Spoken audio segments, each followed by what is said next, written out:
Okay, so as we begin to do the work of deciding how we're going to enter into our relationships with others by speaking the helpful truth, sometimes we have to get our feet on the ground. We have to figure out, okay, where am I coming from? What's going on with me? Other times we'll discover that we're working on being able to speak the helpful truth and we don't feel like we're getting anywhere. In either of those cases, we want to go back to these three kinds of fundamental foundational questions. These are the things that will actually get us rooted. Um, so the three questions simply are, first of all, do I have permission to create what I need?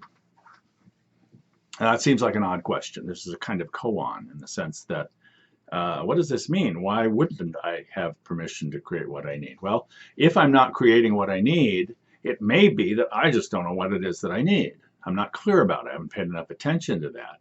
But if I've been working on that and I'm not acting, maybe I don't have permission. Sometimes in our lives, we've experienced important relationships in which people told us that we were not supposed to take care of ourselves. I don't have permission because that's being selfish or because I'm not worth it. So being able to examine what's going on with me that I don't seem to have permission to create what I need may help us get more firmly rooted, get grounded. Well, second question is going to be, am I bothered enough to change what I'm doing? If nothing that's really that big a deal, then I'm just going to stay the way I am. And it may be that my life is so great, right? I'm just going to leave everything alone. Or it may be that I'm not going to pay attention to what's bothering me. Because if I pay attention to what's bothering me, it's going to really bother me. And I'm not confident that I can do anything about it. So I'm just going to ignore it. La, la, la, I don't see it, you know. So is anything bothering me enough that I'm willing to change what I'm doing? And the third question is, what's the one thing that I want to change? Oh, there are so many things. There's so many things. There's this and there's that, and this is where.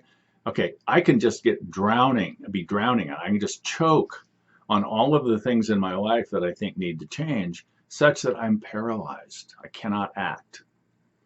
Anybody who's been a part of any kind of recovery program like 12-step has probably heard the old saw about how do you eat an elephant? One bite at a time.